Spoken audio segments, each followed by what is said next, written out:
Commander Vethra had been patrolling the Kepler drift for 11 years.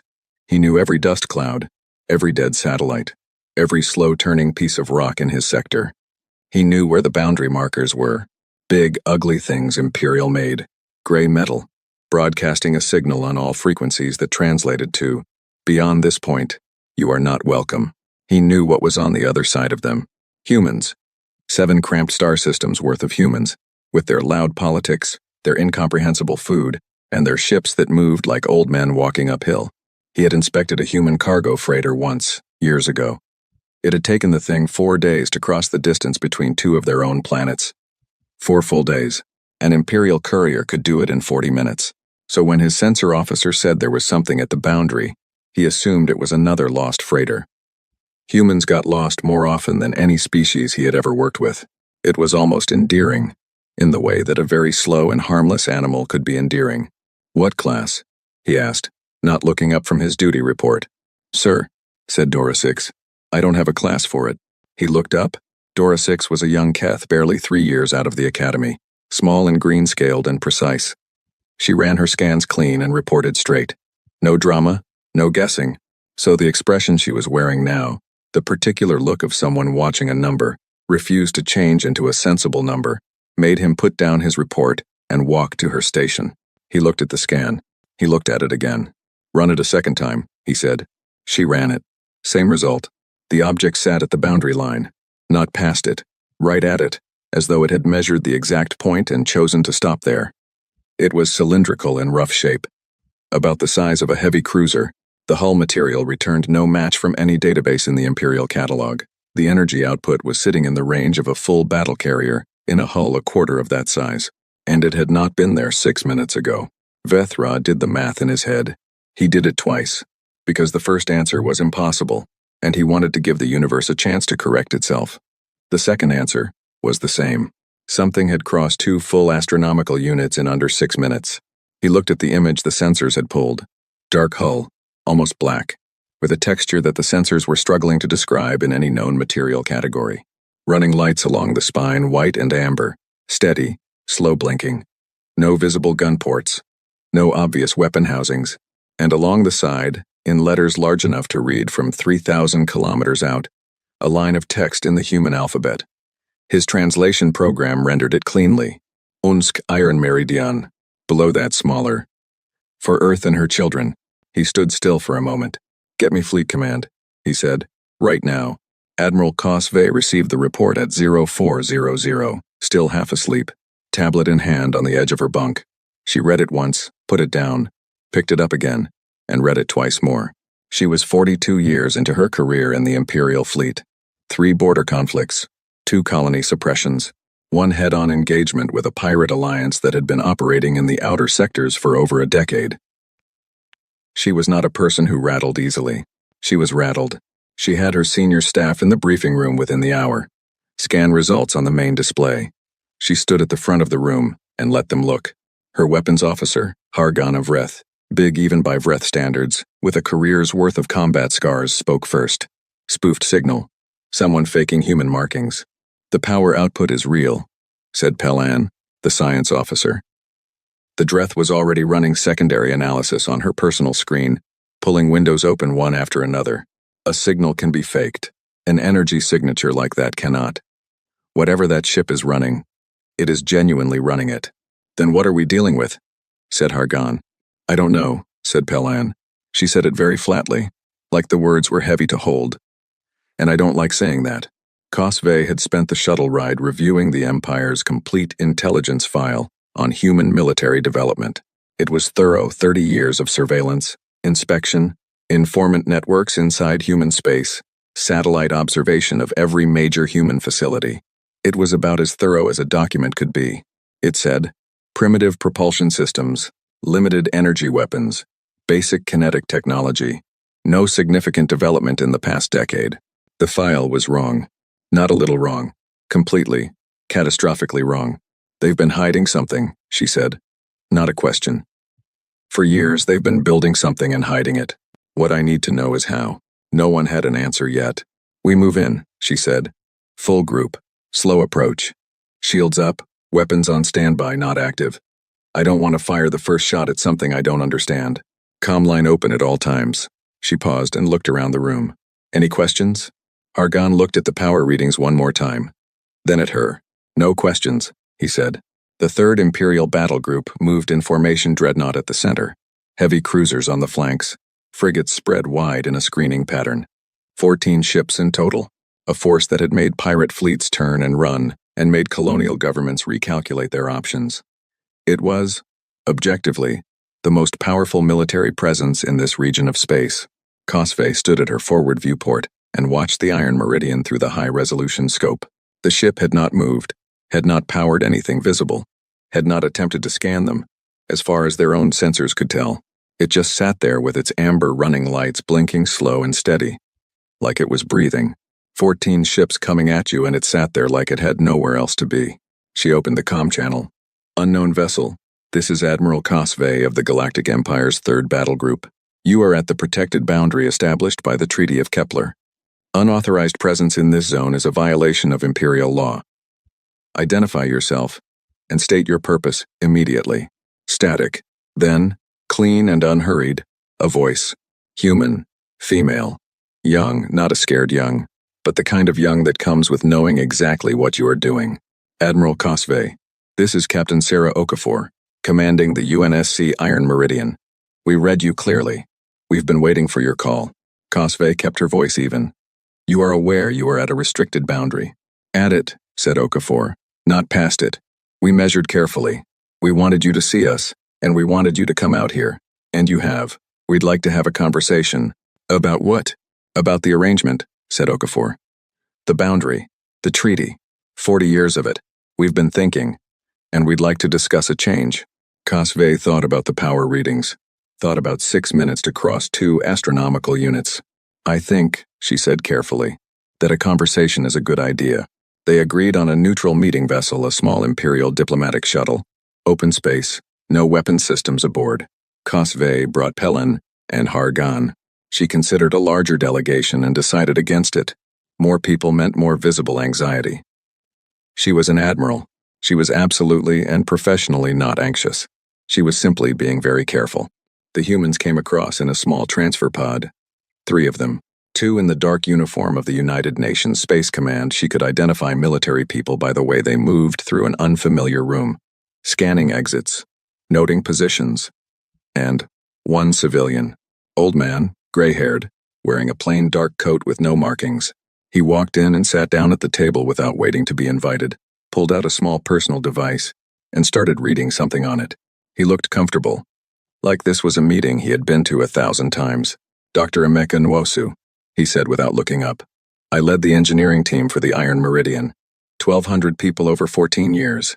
I thought it would make sense to have someone here who can answer technical questions directly, rather than having you guess.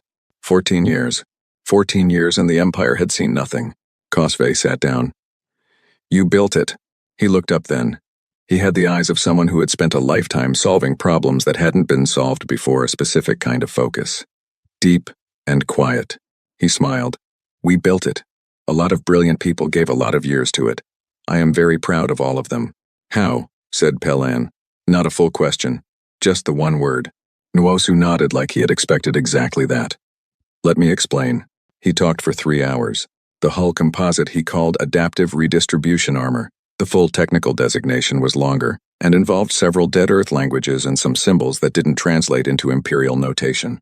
The concept came from studying a fungal growth on one of humanity's outer moons, a biological structure that spread kinetic energy through its cellular network, rather than resisting it, so that an impact at any single point was instantly distributed across the whole organism. No one point ever took enough force to be damaged. A material scientist on the team, Dr. Lu Wei, had spent 11 years reverse engineering the principle into a manufactured composite. The result? A hull that took the energy of a weapon impact and spread it across its entire surface area, dissipating it before any structural damage could occur. A portion of that dissipated energy was captured and recycled into the drive system. In plain terms, said Nwosu, the harder you hit it, the faster it goes. Pelin had stopped moving. The drive system was what Nwosu called an inertia fold. The mathematics, he said, were still being refined, and he would not apologize for that. Some problems took time, but the working principle, by temporarily reclassifying the ship's inertial mass as external to its own reference frame, normal limits on acceleration ceased to apply. A ship that had, effectively, no inertia could reach speeds that standard propulsion physics said were impossible. That is why it took 6 minutes, said Cosve. 6 minutes was us being conservative, said Nwosu. We didn't want to scare anyone more than necessary. Cosve absorbed this. Pelan had not blinked in some time. The weapons, said Cosve. Nwosu smiled. Not today. We came to talk, Admiral, not to threaten. The weapons are real and we'll discuss them eventually, but today we just wanted to be visible. To show you what we are. Captain Okafor leaned forward. She had the same quality of stillness that very good soldiers often had. The kind that meant a lot of decisions had been made and a lot of consequences had been lived through. Admiral, she said, Earth took the boundary in good faith 40 years ago. We held to it. Our people wanted to expand. To move outward, we held them back. We used the time to work. She paused. We're not here to threaten the Empire. We're not here to fight anyone. We're here because we think the arrangement needs to change, and we think we're now in a position to have that conversation as equals. Equals. One word. It landed differently than Cosve expected. She looked across the table at the old engineer and the young captain and the 2 quiet soldiers standing at the back of the room. She thought about 14 years of hidden work. 1,200 engineers. A fungal growth on a distant moon turned into armor that converted weapons fire into fuel. She thought about how long she had spent thinking of humans as small. I need to take this to the Emperor, she said. We expected that, said Okafor. We'll wait. Cosve walked back to her shuttle alone. She sat in the pilot seat for a while, not flying anywhere, just looking through the forward window at the Iron Meridian. Dark hull, steady lights, absolutely still. 14 of her ships outside, and it sat there like it had not noticed them. She picked up the comm and called the Emperor's duty office. The attendant answered on the second tone. I need an emergency audience, said Cosve. Priority Alpha. Tell the Emperor the human situation requires immediate attention. The nature of the situation, Admiral? She kept looking at the ship. The amber lights blinked. Patient. Unhurried. The nature, she said, is that we've been wrong about them for a very long time, and we need to decide what to do about it before they decide for us. She cut the channel. Outside, the Iron Meridian waited. The way something waits when it is not in any hurry, because it knows the result. The Emperor's court was on Veth Prime, the capital world. A planet of white towers and deep-water oceans and 2,000 years of unbroken imperial rule. Nothing had ever threatened it. Nothing had ever come close to threatening it. The idea of a threat to Veth Prime was the kind of thing philosophers discussed as a thought exercise, not something anyone took seriously. Grand Admiral Sorenvel took it seriously now. He sat at the head of the Imperial Strategy Table, a round table. Deliberately round, because the Emperor had once said that in a circle everyone faces inward, and no one can pretend they are not responsible, and he read Admiral Cosve's report from beginning to end, without speaking.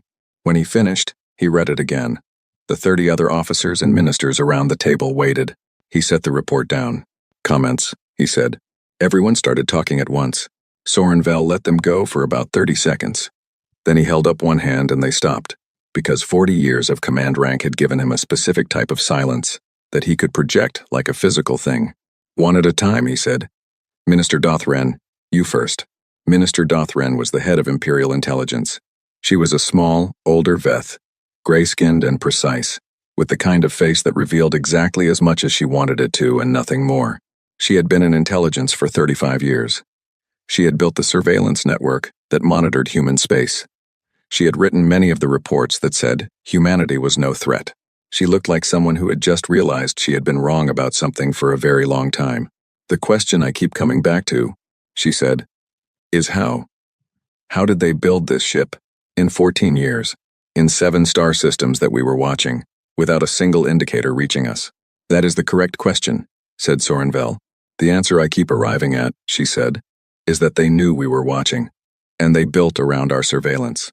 They used systems we weren't monitoring, materials we weren't flagging, supply chains that looked like civilian trade. The rare earth purchases, said someone across the table. A younger officer, Fleet Captain Marin So, pulling up files on his personal screen. There were unusual purchases of several low-value materials over the last 12 years. We flagged them as minor anomalies. They weren't connected to anything in the threat models. Low value by our standards, said Pellan. She had come with Cosve for the debrief, and she had been sitting at the far end of the table looking like someone who had not slept. The materials for adaptive redistribution composites by themselves, each one is unremarkable. Raw metamaterial precursors, thermal dissipation compounds, structural binding agents, ordinary, individually, together, she paused. Together they're the armor of a ship that cannot be damaged by conventional weapons fire. Silence. Cannot be damaged, repeated Sorenvel. I'm still running the models, said Pellan. But based on what Dr. Nwosu described, and the secondary properties I observed in the hull scan, I believe that is accurate. Standard plasma weaponry, standard kinetic rounds, standard energy lance systems, all of them, would have their impact energy redistributed across the hull and partially recycled into the drive. The ship would not stop. It would not slow. It would accelerate. More silence. Sorenvel looked at the scan data on the main table display. The iron meridian hung there in 3 dimensions, rotating slowly. Dark hull, amber lights. How many ships like this do they have? He said. Everyone looked at Dothren. Dothren looked like she was carrying something heavy. We don't know, she said. Based on what we've reconstructed of the supply chain, the material volumes were consistent with one ship. But the same supply chain deception that hid this ship could have hidden others. We simply do not know. Sorenvel stood up and walked to the viewport. The white spires of Veth Prime stretched below him. The capital, the center of an empire that stretched across 300 star systems, governed 47 species, had stood for 2,000 years. Get me everything, he said. Every trade record, every surveillance feed, every informant report, everything we have on humanity, going back 50 years. I want it reviewed from scratch, with new eyes, looking for what we missed. He turned back to the table. And I want to talk to this Captain Okafor myself. The secure channel was established the following day. Sorenvel had reviewed enough of the new intelligence assessments to know that he was not going to win this by projecting strength. That approach required that the other side be uncertain of your strength relative to theirs. Captain Okafor, sitting relaxed in what appeared to be the Iron Meridian's command deck, did not look uncertain about anything. Grand Admiral, she said. Thank you for reaching out directly. Captain Okafor, he said. I want to understand something before we go further. The Iron Meridian, is it one of many? Or is it the only one? She didn't answer immediately. Not hesitation. More like she was deciding how much to say, and in what order. It's the first of its class, she said finally. The first to be commissioned, and the first to be deployed. And the others of its class are in various stages of completion, she said. He absorbed this. How many stages? She smiled. It was a polite smile. Not warm, not cold, professional. Grand Admiral, we're not here to negotiate from a position of fear. I think we've demonstrated that. The number of ships we have is information we'll share as part of a proper diplomatic process, under proper terms, not as a demand or a threat, as part of a real conversation. You understand, he said, that the Empire does not negotiate from a position of uncertainty. I understand that that has been the Empire's position, she said. I'm suggesting it may need to become more flexible. Sorenvel studied her face through the screen. She was young, not green or careless young in the way that someone who had grown up knowing they were going to do something like this would be young. Prepared, long prepared. What does Earth want? He asked directly. Expansion rights, she said. Freedom of movement through the sectors currently restricted to us. Full diplomatic recognition as a sovereign galactic power, not a protected species. Fair trade access. And a seat at the table when decisions are made that affect our systems. That is a great deal, he said. Yes, she agreed. And we think we've demonstrated that we're in a position to ask for it. Sorenvel ended the call politely and then stood looking at the blank screen for a long time. The intelligence review took 10 days. Dothran's people worked without sleep, pulling records and cross-referencing, following supply chains backward, through third-party traders and shell companies, and civilian transport logs. What they found was both impressive and horrifying, in the specific way that something is horrifying when you realize how obvious it should have been. Humanity had been buying raw materials through 17 different intermediary species, routing purchases through established trading networks that the Empire monitored for obvious threats, weapons components, military propulsion parts, known conflict materials. They had been specifically buying things that did not appear on any threat list, things that looked like industrial components, research equipment, construction materials. The quantities, accumulated over 12 years, pointed to a manufacturing effort on a scale that required a facility the Empire had not found. Because the facility was not in any of humanity's known 7 systems, it was on a moon in the outer dark, past the mapped boundary, past the Treaty of Kepler line, in a region of space that the Empire's surveys had classified as empty and not worth the fuel to investigate. Humans, evidently, had a different opinion about what was worth investigating. The moon had no name in any Imperial database. Its human designation, once they dug deep enough into the recovered files, was listed simply as Times Foundry 1. "There's a Foundry 2, said one of Dothran's analysts, face pale, setting a tablet on the minister's desk. Dothran looked at the file. "Yes," she said. "Yes, I see that." "And, yes," said Dothran. "I see all of them." She brought the full report to Sorenvel that evening. He read it, standing up. He sat down halfway through. He finished reading. He put the report on his desk. 5 foundries, he said. 6, said Dothran quietly. "We believe Foundry 6 is still under construction, and each one is producing ships of the Iron Meridian class. Yes, at varying rates. We estimate, based on the material volumes and construction timelines we've reconstructed." She paused. She was very controlled, Dothran. 35 years of intelligence work had made her controlled. She was being careful with these words. "We estimate that the UNSC currently has between 11 and 19 vessels in operational or near operational condition, in addition to the Iron Meridian. In addition to the Iron Meridian. Sorenvel sat quietly for a moment. "We need to know if they have weapons on those ships," he said. "Agreed," said Dothran. "I've been developing an approach." "We could."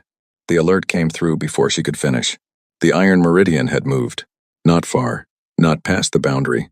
It had simply repositioned itself, rotated 40 degrees, and moved approximately 800 kilometers, ending up at a slightly different point along the boundary line.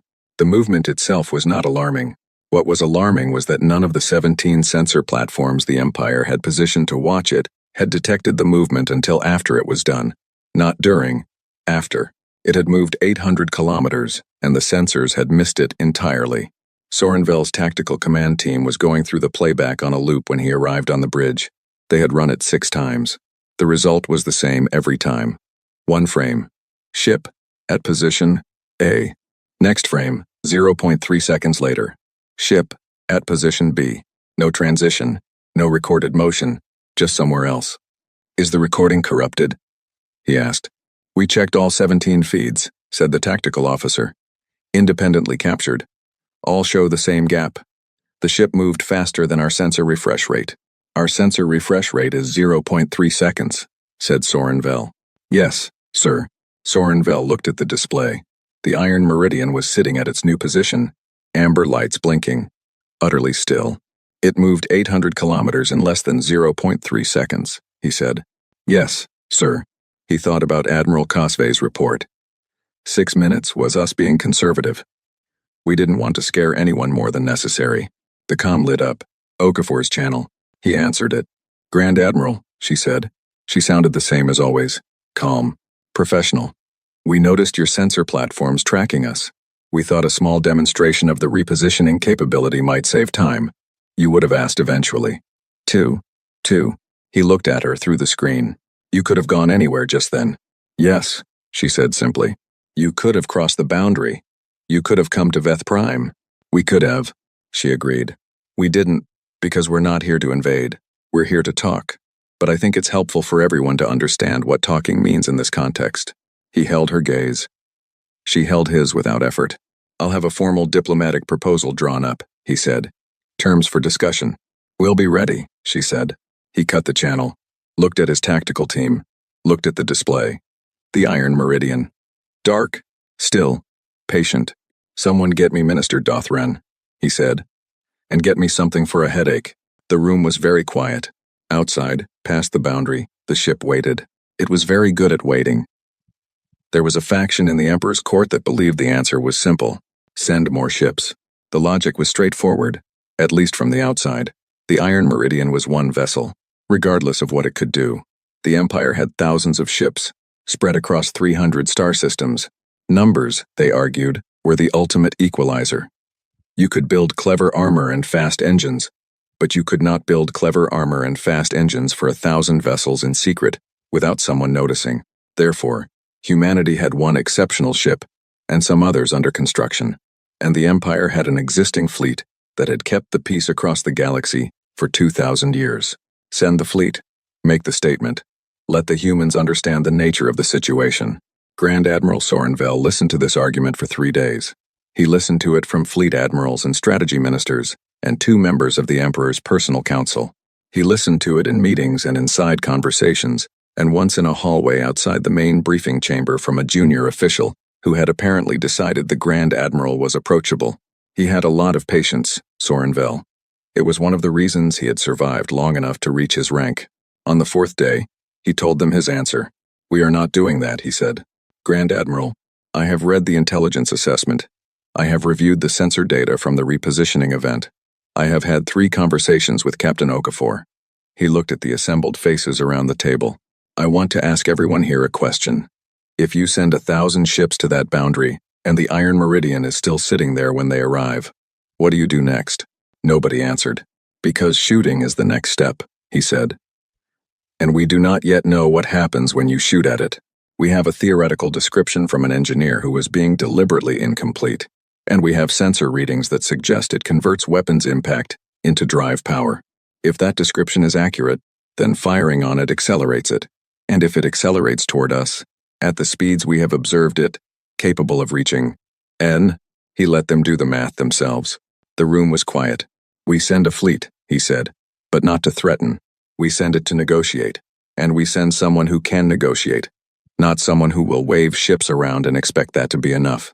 He looked at Fleet Admiral Karos 10, the most experienced diplomat in the Imperial military. "Karos 10, this one is yours." 2. Fleet Admiral Karos 10 was 70 years old and had negotiated 17 major treaties in his career. He was known for 2 things: an ability to find the position that allowed 2 parties to stop pointing weapons at each other and call it a mutual decision, and an absolute refusal to be rattled by anything, ever, on principle. He was tested on the second quality almost immediately. He arrived at the Kepler Drift with 50 ships. Not the full Imperial fleet, Sorenvel had been clear about that, but 50 heavy-class vessels, enough to represent seriousness without appearing to be a war fleet. They came in standard escort formation, Karos 10's flagship at the center, and they positioned themselves across the boundary line at a respectful distance from the Iron Meridian.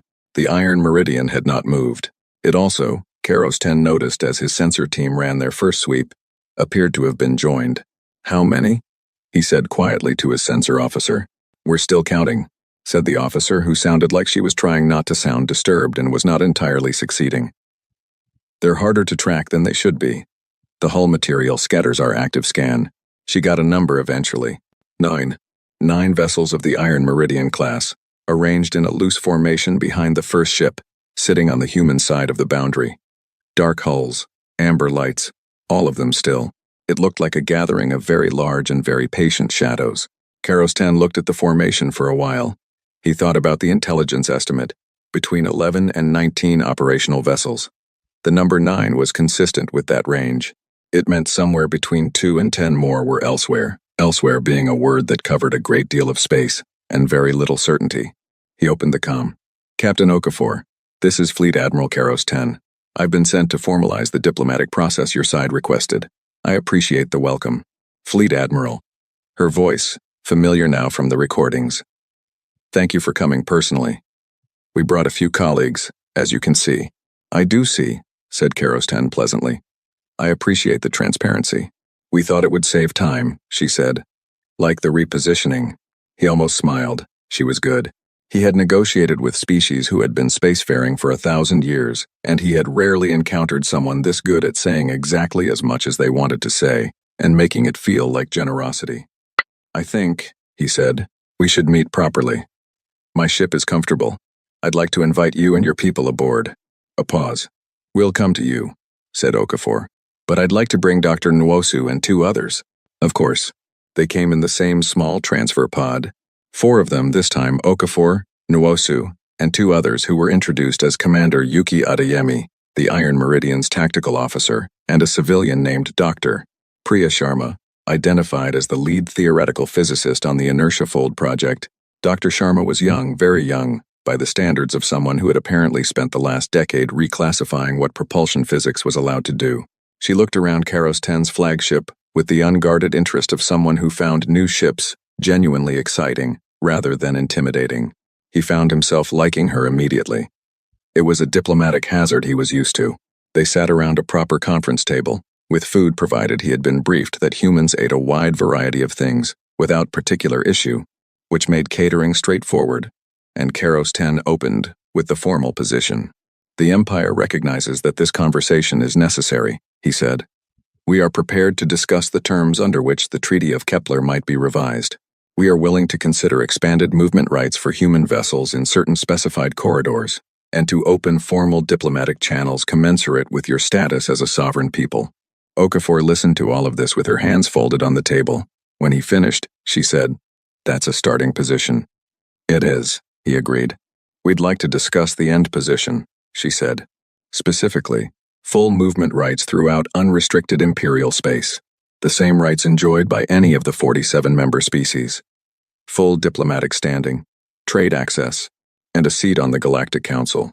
Karos 10 kept his expression neutral. The Galactic Council had 47 seats, 1 per member species.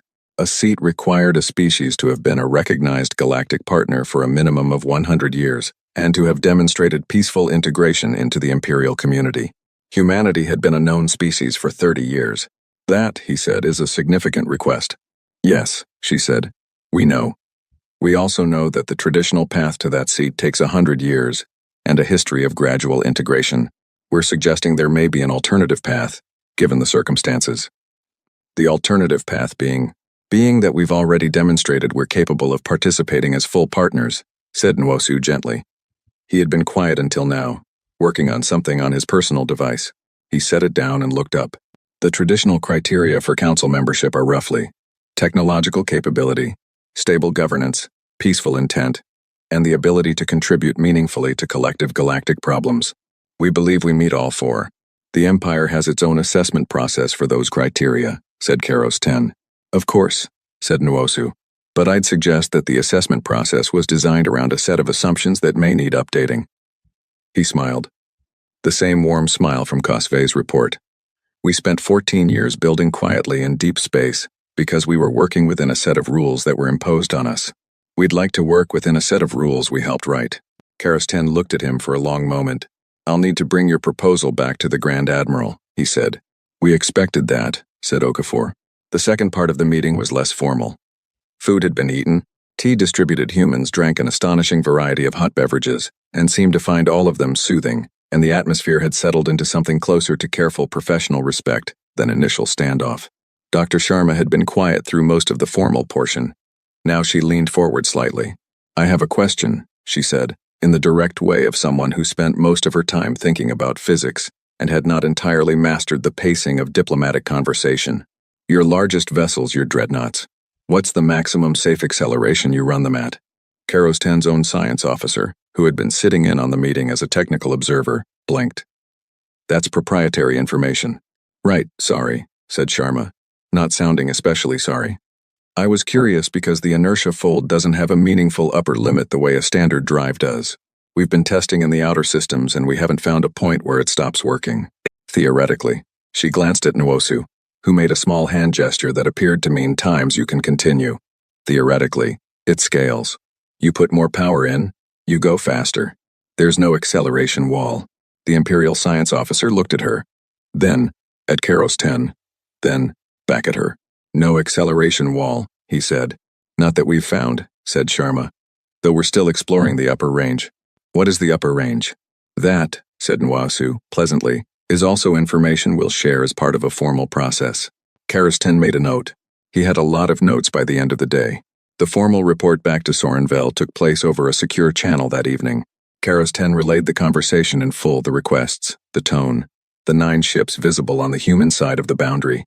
The one thing Dr. Sharma had said about the acceleration wall. Sorenvel listened without interrupting. When Karos 10 was done, there was a pause. No acceleration wall, said Sorenvel.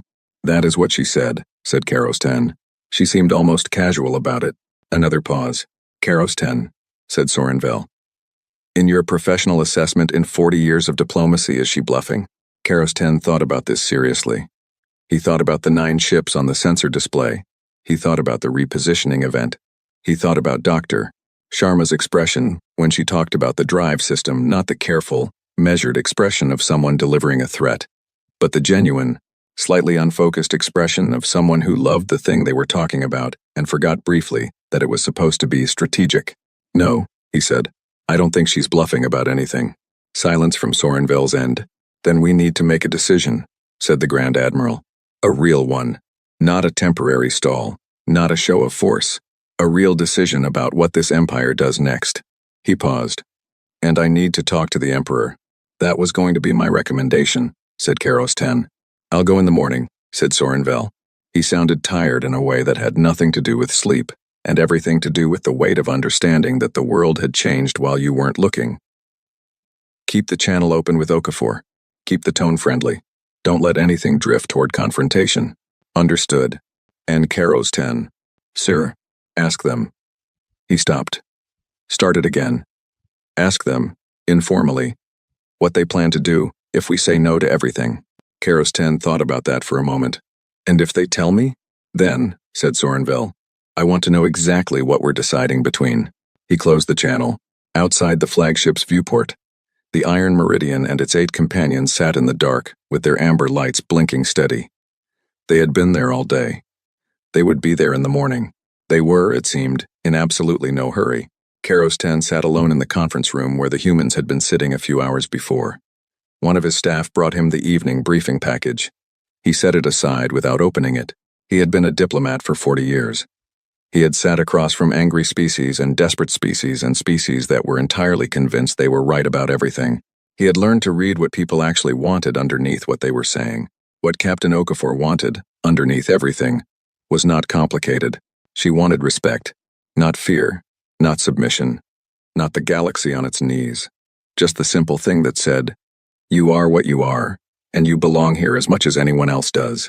The hard part was that the Empire had spent 30 years telling humanity the opposite, and now humanity had built 9 ships that could apparently accelerate without limit, with armor that fed on weapons fire, and they were still sitting patiently at the boundary, waiting for a conversation.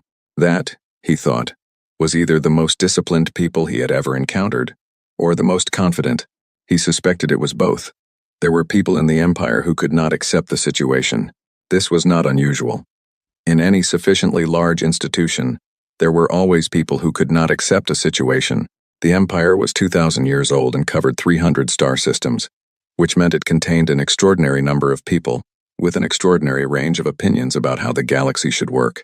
Most of them expressed those opinions through proper channels, through reports, proposals, council debates, structured dissent. Some of them did not. Admiral Rethman had been commanding the Imperial 9th Strike Fleet for 12 years. He was a warrior, not a diplomat. He had said as much, publicly, many times. He believed the diplomatic approach to the human problem was a mistake. He believed that one ship, regardless of what it could do, was one ship, and that the answer to one ship was always, inevitably, enough ships. He had 40 ships. He was also operating outside his orders. He had convinced himself that this was acceptable, that the situation demanded initiative, that by the time Sorenvel and Karos 10 finished talking to the humans, the Empire would have already surrendered its position from a place of strength, and then no amount of ships would matter because the precedent would have been set. You talked to them, you treated them like equals, and once you did that, everyone else in the galaxy who was waiting in their own corner, every species that had ever quietly resented the treaty boundaries, every government that had signed agreements, it didn't, like all of them would understand that talking worked, that the Empire could be moved. He convinced himself he was protecting the Empire. He brought 40 ships to the Kepler Drift, coming in from the outer approach, outside the established patrol corridor. He came very fast, and he did not announce himself. Captain Sarah Okafor was in the middle of a meal when the alert hit. She was eating with 3 of her senior officers in the Iron Meridian's small wardroom. a room that existed largely because Dr. Nwosu had insisted, during design, that people needed a place to eat that was not a desk, and they were talking about nothing in particular, the way people do when they are in the middle of something significant and need an hour away from it. The alert was clean and direct, the way all alerts on the Iron Meridian were designed to be. No alarms, no flashing lights, a tone, and then a voice. Captain, unidentified fleet inbound from bearing 270, outer approach. 40 vessels. No IFF signal, no hail. Speed and trajectory suggest intercept course. 2. She put down her food. Time to intercept? 8 minutes, at current speed. Battle stations, she said, and hail Fleet Admiral Karos 10. She was in the command center in 90 seconds. The display had the incoming formation mapped 40 Imperial vessels, attack spread, weapons hot. The sensor readings were very clear about the weapons hot part. No ambiguity there. Karos 10 came on the channel, and she had never seen a diplomat look the way he looked now. He looked like a man watching a fire he had been working for days to prevent suddenly start anyway. Captain Okafor, I want you to know that this is not authorized, he said. The words came out controlled and precise, each one careful. This is not the Grand Admiral's decision. I am attempting to reach Admiral Rethmon directly. I understand, she said. We're not going to fire first. I am glad to hear that, he said. Then, after a breath, are your ships able to not be hit? She said. Yes, we'll be fine. She looked at her tactical display, her 9 ships and Rethmon's 40. Try to reach him, Fleet Admiral. She cut back to her own crew. Commander Adeyemi was already at the tactical station. Formation? Defensive spread, said Okafor. Bring the others up to flank positions but nothing forward. We wait. If they fire, we deal with it, she said. But we do not fire first. Rethmon's 40 ships came in fast and swept into an attack envelope around the human formation. He had positioned his fleet in a standard encirclement pattern, 8 ships above, 8 below. The rest spread in a wide arc to cut off retreat. It was the pattern that had ended the northern border conflict 12 years ago, and it was extremely effective at communicating the message that the situation was no longer a negotiation. He had not announced himself because he did not want to negotiate. He opened the channel himself, finally, when he was in position. Human vessels, he said. This is Admiral Rethmon of the Imperial 9th Strike Fleet. You are in violation of the Treaty of Kepler. You will withdraw to your own space immediately, or I will consider your presence an act of aggression and respond accordingly. He waited. The reply came from the Iron Meridian, Captain Okafor's voice, the same as it was in every recording, calm, professional, not frightened at all. Admiral Rethmon. This is Captain Okafor. We have been invited to this location by the Empire's diplomatic representatives to conduct formal negotiations authorized by Grand Admiral Soren Vel. We are not in violation of the treaty. We will not withdraw. Your invitation, said Rethmon, does not interest me. A pause. I see, said Okafor. Then, I want to be very clear about something before you make any decisions. We have not fired on any Imperial vessel. We have not crossed your boundary. We have been conducting ourselves in complete good faith throughout this process. Whatever happens next is entirely your decision. My decision, he said, is that you leave. We will not, she said. He opened the firing order. The plasma broadside from 40 ships hit the human formation in a wave. It was a coordinated volley. Rethmon's tactical team was experienced, and they understood how to run a simultaneous broadside properly. All 40 ships fired in the same firing window, targeting the same 3 vessels at the front of the human formation. Enough concentrated firepower to reduce a standard heavy cruiser to debris in under 30 seconds. The sensors recorded what happened next with perfect clarity. Because the sensor recording was the only way anyone would believe it, the plasma impacted the hull of the 3 lead vessels. The energy dispersed across the hull surface, exactly as Dr. Nwosu had described, spreading out and dissipating. No hull breach, no hull damage at all. The ships did not shudder, they did not slow, they moved, not retreating, forward. The 3 lead vessels accelerated directly through the plasma fire and into the center of Rethmon's formation so fast that the Imperial ships barely had time to scatter before the humans were inside the perimeter. Inside meaning past the point where Rethmon's outer ships could fire without risking their own fleet. It had taken approximately 4 seconds. The remaining 6 human vessels repositioned simultaneously, The repositioning that the Empire's sensors had seen before, faster than the sensor refresh rate, ships appearing at new positions without any recorded motion between them. They were at the flanks of Rethman's formation before his outer ships could complete a turn. And then everything stopped. The Iron Meridian was 300 kilometers from Rethman's flagship, close enough that it filled the forward viewport. Dark hull, amber lights, completely undamaged. It had not fired a single weapon. "Admiral Rethman," said Okafor's voice, "I would like to try this again. My ships are in a position where I could end this engagement in approximately 15 seconds. I am not doing that. I am still here to negotiate. I would very much like to continue negotiating." Rethman sat in his command chair and looked at the Iron Meridian filling his viewport. He thought about the 40 ships he had brought. He thought about the weapons' hot status. He thought about the broadside that had hit 3 human ships and done nothing had, apparently, made them faster. He thought about the 6 ships that had repositioned without being tracked. "Hold fire," he said to his fleet. Then, to the channel, "Captain Okafor." "Admiral." "What?" he said carefully. "Are your weapons systems?" She told him. Not everything, but enough. The primary weapons system on the Iron Meridian class was what Dr. Sharma had named a kinetic lance, a projectile accelerated to a fraction of the speed of light by the same inertia fold drive that moved the ship. The projectile was small, a cylinder of dense material, roughly the length of a human arm, with no explosive component. It did not need one. An object, the mass of an arm-length cylinder moving at a fraction of the speed of light, carried the kinetic energy of a small nuclear device on impact.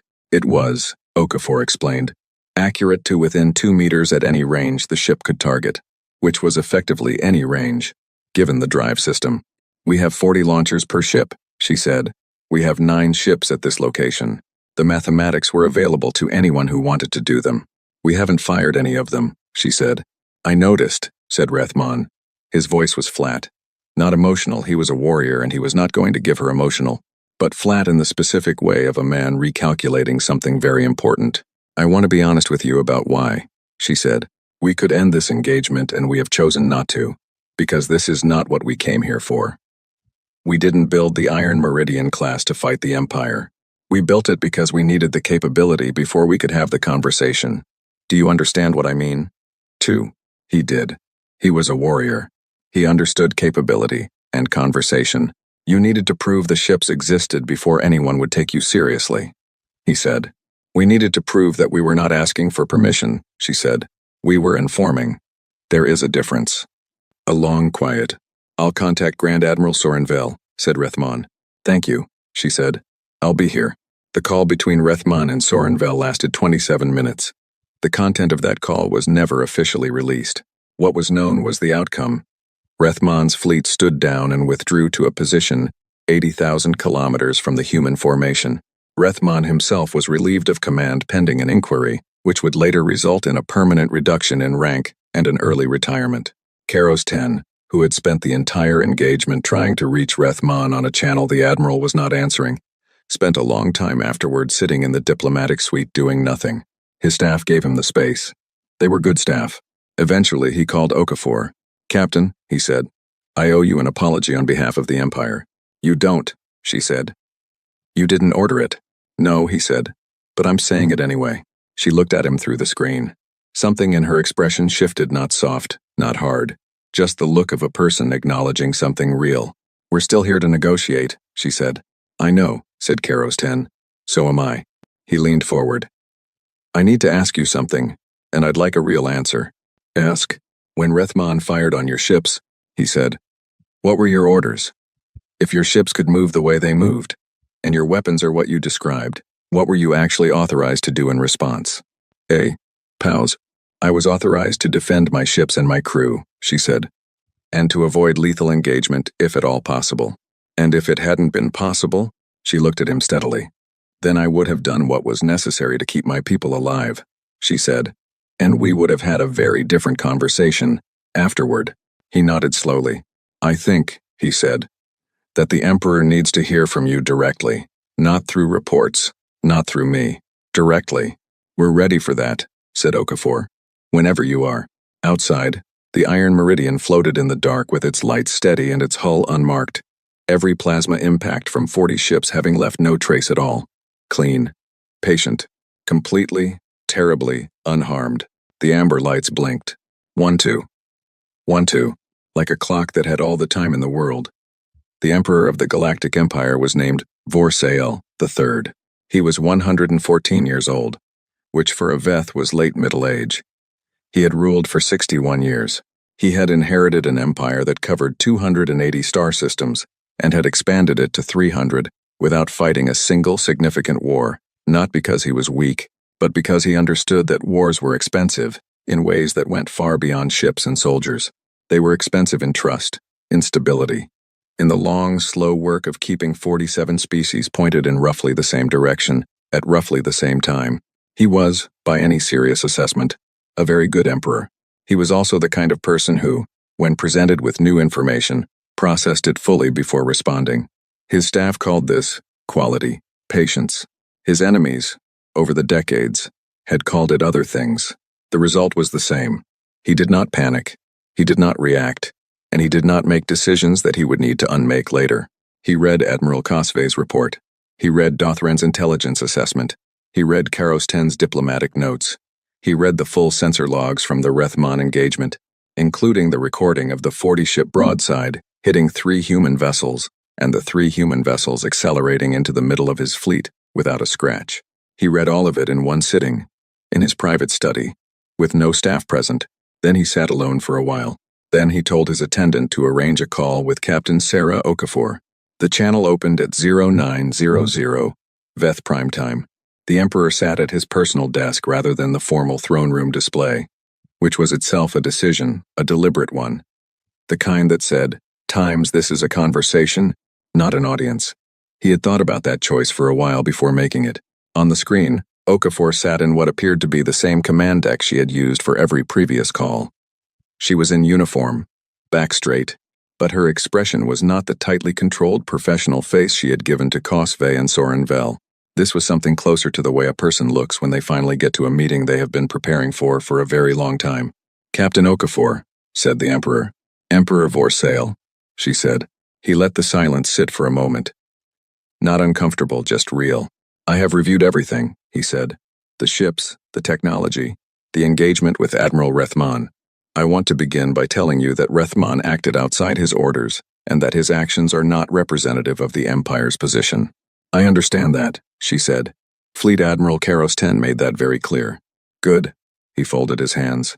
"I also want to tell you that the Empire's intelligence regarding your capabilities was wrong, that we should have known sooner, and that the 40 years of restricted movement under the Treaty of Kepler were based in part on an assessment of your development that was not accurate.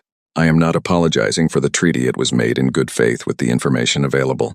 But I am acknowledging that the information was wrong." Okafor was quiet for a moment. He had the sense that this was not something she had expected first. "Thank you," she said. "That means something." "I want to understand something," he said. "You had the capability, at multiple points in the last week, to take a very different kind of action. You could have crossed the boundary. You could have responded to Rethmon's attack with force. You chose not to. I want to know why." She held his gaze through the screen. She was younger than he had expected, not in years, but in the way that certain people are young regardless of age. Focused. Direct. Not impressed by power for its own sake. "Because we didn't build those ships to fight you," she said. "We built them so we'd never have to." He looked at her. "Explain that." 40 years ago, she said, Earth signed the Treaty of Kepler because we had no alternative. We were new to the galaxy. We were small, and the Empire was enormous. The treaty put us in a box, and we accepted the box because fighting over the box was a losing proposition. She paused. "But the thing about humans is that we don't stay in boxes. We work on the box. We spend 14 years building outside the box, quietly, until the box is no longer relevant." "The foundries," said the Emperor. "6 of them," she said simply. "We weren't hiding because we were planning something hostile. We were hiding because we knew that if the Empire saw us building early, there would be pressure to stop us, and we needed to not be stopped." "And now you're not in the box," he said. "Now we're not in the box," she agreed. "And we still don't want to fight you. That has never been the goal. The goal is simple. Be seen as what we are. Not a protected species, not a minor civilization in a restricted corner of the galaxy. A people with the same right to be here as anyone else." The Emperor was quiet for a moment. He looked at his desk, at the reports piled there, at 61 years of decisions large and small. Then he looked back at the screen. "What you're asking for," he said, "is council membership. A formal seat. Yes, the council has criteria, which we meet," she said. Firm, not aggressive. "I know the traditional timeline is 100 years. I know the integration process is long. I'm asking you to look at what we've demonstrated and tell me honestly whether the criteria are really about time or whether they're about capability, governance, and peaceful intent." He thought about the 40-ship broadside, the undamaged hull, the ships that had moved inside the Imperial formation without firing a single weapon. He thought about the fact that they had sat at the boundary, patiently, for a week, waiting for a call. "The traditional process exists for good reasons," he said. "It ensures stability. It ensures that a new member species has time to integrate, to build relationships, to be known by the other members, before they have formal power." "I understand," she said. "We're not asking to skip the relationships. We're asking for the formal recognition to start building them as equals. There is a difference between an entity that attends as a guest and an entity that sits at the table." "Yes," he said quietly. "There is." The call lasted 2 hours. When it ended, the Emperor sat in his study for a long time, not doing nothing, thinking, which for Vorsail III was not the same thing as doing nothing. It was the most active thing he did. He thought about the history of the Council. He thought about how it had been formed, species by species, over 2,000 years. He thought about the arguments against bringing humanity and the disruption to existing relationships, the symbolic value of the precedent, the fact that other species waiting for their own recognition would point to this and say times, "Why not us?" He thought about those arguments and he found them reasonable. He also thought about the recordings of the Iron Meridian absorbing a 40-ship broadside and accelerating into the middle of the Imperial formation. He thought about the 6 foundries. He thought about the fact that Dr. Sharma, a physicist in her early 30s, had apparently removed the upper limit from what a propulsion system was allowed to do. And he thought about the most important thing, which was a question Karos 10 had put in his final report, almost as a side note, a quiet thing buried at the end of a paragraph. These people had the capacity for a very different kind of approach and chose not to take it. That choice tells us more about them than any technical assessment. The 2000, he called his senior council minister. "Arrange a full council session," he said, "in 30 days. Agenda item, the formal status of the human species and the question of treaty, revision." "Sir, the formal petition process for council. I know what the process is," he said. "I'm the one who needs to make the case. Schedule it." The 30 days were busy ones. Karos 10 began the formal diplomatic process documents, terms, the careful architecture of an agreement that would need to satisfy 47 existing council members before it could satisfy anyone on Earth. It was his best work, he would say, later. 40 years of practice distilled into 30 days of very long hours and very strong tea. Dothran's intelligence division began a full structural review of the Empire's surveillance network. The question of how they had missed 6 foundries was one that needed a real answer, not a political one. She found the answer, eventually. It was not flattering. The network had been designed around known threat models, which meant it had been designed around what the Empire already expected to find. Anything that fell outside the expected categories had been systematically underweighted. The humans had not broken the surveillance system. They had simply built something the system was not looking for. She rewrote the threat assessment criteria from scratch. It took a long time and it was very uncomfortable work, and it was the most important thing her department did in a decade. Admiral Kosvei, who had been the first Imperial officer to face the Iron Meridian, and had responded to it by picking up the comm instead of picking up a weapon, was quietly promoted, and, at the Kepler Drift, 9 Iron Meridian-class vessels and 1 Imperial diplomatic fleet spent 30 days, in careful proximity, sharing meals and technical briefings and long conversations about what the galaxy looked like from very different positions. Commander Adeyemi, who had a history with small craft racing, found that Karos 10's navigation officer had similar interests. They talked for 6 hours one evening about the physics of tight turns under various drive systems. Dr. Sharma and the Imperial science officer who had heard her describe the inertia fold ran 3 joint simulations that neither of them had clearance to run yet, but that both of them agreed were too interesting to wait on. Nwosu, who was 71 years old and had spent 14 years in a manufacturing facility on a moon with no name, slept 12 hours a night, and said it was the best sleep he had had in a decade. Okafor spent a lot of the 30 days on the comms. Earth was watching everything closely. There were people at home who were worried. There were people at home who were furious at the Reth-Man engagement and wanted a much harder response than Okafor was giving. There were people who thought the whole diplomatic process was naive. There were people who wanted to know why she hadn't just crossed the boundary and dared them to do something about it. She answered all of these people the same way, in different words that came down to the same thing. Because we are not here to win a fight. We are here to end the need for one. The council session was on a world called Maris Neutral Ground, a planet with no native intelligent species, chosen 1,000 years ago specifically as a place where the 47 member species could gather without any of them feeling they were meeting on someone else's territory. Okafor came with Nwosu and Adeyemi and Dr. Sharma and 7 other members of Earth's diplomatic team. She wore the UNSC dress uniform, dark, clean, the small patch on the shoulder showing Earth from space, blue and white and improbably small for a planet that had produced people like the ones in this room. She sat in the observers section and watched Karos 10 make the case. He was good. 40 years of it. And he was very good. He laid out the history cleanly, the treaty, the 40 years, the foundries, the capabilities, and he did not soften any of it. He told the council exactly what the Iron Meridian could do. He told them about the broadside. He told them about the repositioning. He told them about the fact that humanity had been watching and building and waiting for 30 years and had not, at any point, done anything with that capability, except sit at the boundary and ask for a conversation. The criteria for council membership, he said in closing, have always been about character as much as capability. We ask whether a species can be a stable and constructive partner. I would ask the council to consider the last 30 days as the most direct possible demonstration of that question's answer. The debate lasted 4 hours. The vote was not unanimous. 11 members voted against. Their reasons were not unreasonable. Precedent, timeline, the disruption to established processes, reasonable concerns, raised by reasonable people. 36 members voted yes. Okafor did not cry when the vote came through. She had grown up knowing this day might happen. She had spent years working toward it. She had sat at the Kepler drift for a week and watched 40 ships fire on hers and made herself stay still and patient and professional.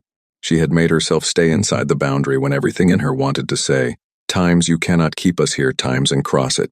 She had done all of this and she was not going to cry in the council chamber on Maris in front of 47 species. She squeezed Nwosu's hand once, briefly, under the table. He squeezed back. Outside, she called Earth. The call went through to the UN Secretary General's office. And then, because the Secretary General was a practical person who understood the weight of moments, it was opened on a public channel that was already broadcasting across all 7 human systems. "It's done," she said. She didn't need to say more. The people watching already knew what it was. The Iron Meridian left the Kepler drift 3 days later, heading home. Before it went, Karos 10 came across in the small transfer pod for one last meeting. Not formal. He brought nothing official. No documents. No agenda. He brought food, veth, travel bread, dense and gray and not very attractive, which he acknowledged freely, and he sat in the wardroom that Nwosu had insisted on, including in the design, and he drank the very strong tea that Adeyemi made, and they talked for an hour about nothing important. At the end of it, standing at the transfer pod hatch to go, he turned back. "I want to ask you something," he said to Okafor. "Personally, not diplomatically." "Ask," she said. "What made you sure we'd say yes? That we wouldn't just decide the easier answer was to remove the problem?" She looked at him for a moment. "We weren't sure," she said. "We hoped." He thought about that. 40 years of work, he said. 14 years of building. 6 foundries. And you were hoping. "We believed in the argument," she said. "We believed that if we showed up with capability and chose not to use it, the argument would be visible, that the choice to wait, to talk, to stay at the boundary, that it would say something louder than the ships did." She paused. "We hoped it would be enough." He nodded slowly. "It was," he said. He went back to his fleet. The Iron Meridian crossed the Kepler drift on the way home through it, not at it, past the boundary markers, through the restricted space that was no longer restricted, out the other side, and into the open lanes that ran between the stars. It moved at a fraction of what it could do. No reason to rush. The amber lights blinked steady in the dark, the hull perfect and unmarked, the drive running quiet. Behind it, 8 more ships followed. Ahead of them, 7 human systems waited, cramped and noisy, and full of difficult politics, and an astonishing variety of hot beverages, and people who had spent 14 years building ships in secret on an unnamed moon, because they believed that one day the argument would be enough. It had been. The boundary was gone. The stars were open. Humanity went home.